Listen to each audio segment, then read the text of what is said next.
Neil Harbisson, the world's first legally accepted cyborg. How does it feel to carry this title? Well, it's a title that journalists like to give.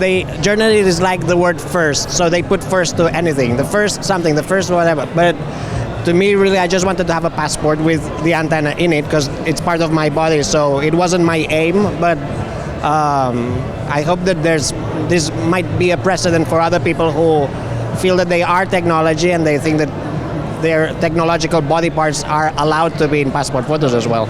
Maybe you can explain to the audience your antenna, or so-called Cyborg. What is it and what is it for? This is an antenna implanted in my head that allows me to extend my perception of color, so I can sense from infrareds to ultraviolets through vibrations in my skull. There's also internet connection, so I can receive colors from other people or connect to satellites and sense colors from space. And I see this as an art, the art of creating your senses, organs, and perception of reality. Is there? How do you perceive me? Like what color? What do you hear? Well, faces have different vibrations, and like the vibrations of your eyes are F sharp, your lips are F, a very low frequency, your hair is G, so you have different vibrations that relate to different musical notes. So each color has a vibration, and the antenna allows me to hear the note of the vibration. So you constantly have noise now?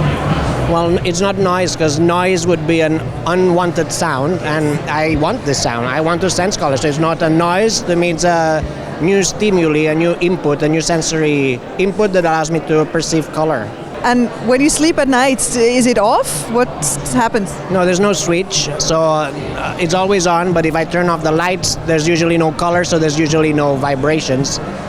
But if there's color, I can sleep with colorful lights as well. In the same way that we can sleep with sound, some people, or you can sleep smelling chocolate. You can still sleep if your senses are on.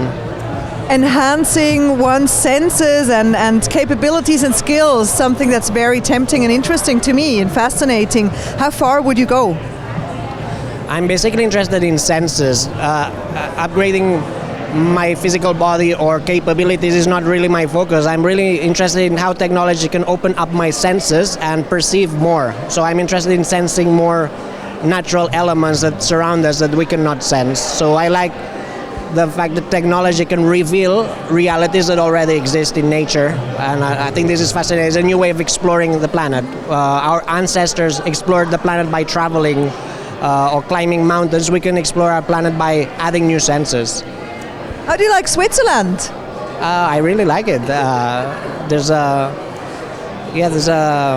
lot of different. I remember, like I spent some time once trying to find the dominant color of Bern, and it was two shades of green. Stones had a shade of green. They were not gray. They had a shade of green. So it's interesting to see that cities are not gray. Cities, all of them have their own colors. Zurich has a lot of beige, special beige. So it's interesting to see how each city has its own color as well. So fascinating. Thank you so much for this dedication, and Neil Harbisson. Thank you. Thank you.